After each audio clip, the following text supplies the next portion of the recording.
গুরুত্বপূর্ণ তথ্য নিয়ে কাল দেশে ফিরছেন ডিবি প্রধান। সংসদ সদস্য আনোয়ারুল আজিম আনার হত্যাকাণ্ডের গুরুত্বপূর্ণ তথ্য নিয়ে আগামীকাল বৃহস্পতিবার দেশে ফিরছেন ঢাকা মেট্রোপলিটন পুলিশের গোয়েন্দা প্রধান মোহাম্মদ হারুন অর রশিদ। বুধবার ডিবির একটি সূত্র বিষয়টি জানিয়েছে।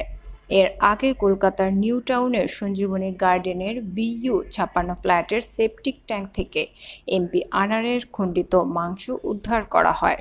বিষয়টি নিয়ে মঙ্গলবার সংবাদ মাধ্যমকে ডিবি প্রধান বলেছেন, উদ্ধার মরদেহের খণ্ডাংশ এমপি আনারের, এটা ফরেনসিক টেস্ট ছাড়া বলা যাবে না। ডিবি প্রধান বলেন, ডিবির দেওয়া তথ্যের ভিত্তিতে সেপটিক ট্যাঙ্ক ভাঙা হয়।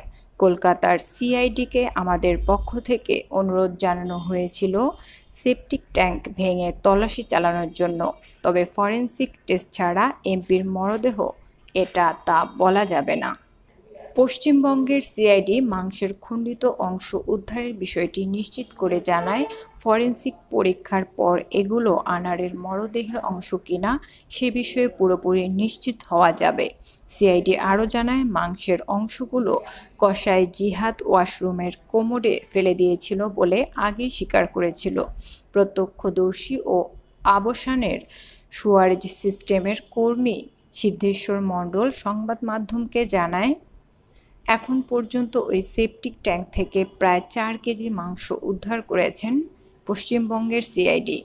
গত 26 মে ডিবি প্রধান মোহাম্মদ হারুন অর রশিদের নেতৃত্বে 3 সদস্যের একটি দল কলকাতায় যায়।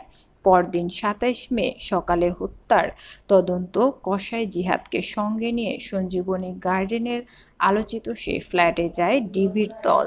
সেখানে তল্লাশি শেষে হারুন অর রশিদ জানান, স্বল্প সময়ের মধ্যে সংসদ সদস্য আনোয়ারুল আজিম আনারের লাশের খণ্ডিত অংশ উদ্ধার করা যাবে।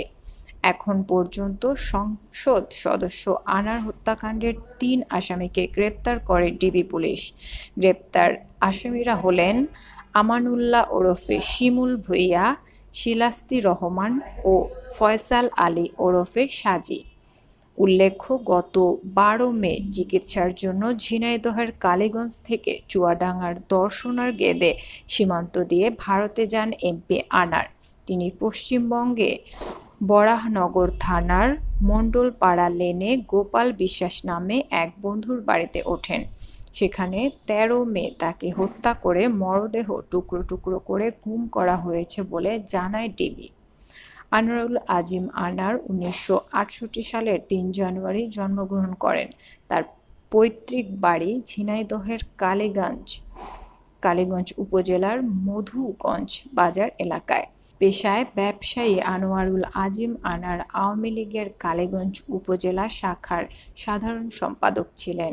ঝিনাইদহ 4 আসন থেকে 2014, 2018 এবং 2024 সালে পরপর 3 বার আওয়ামী লীগ থেকে সংসদ সদস্য হিসেবে নির্বাচিত হন আনার।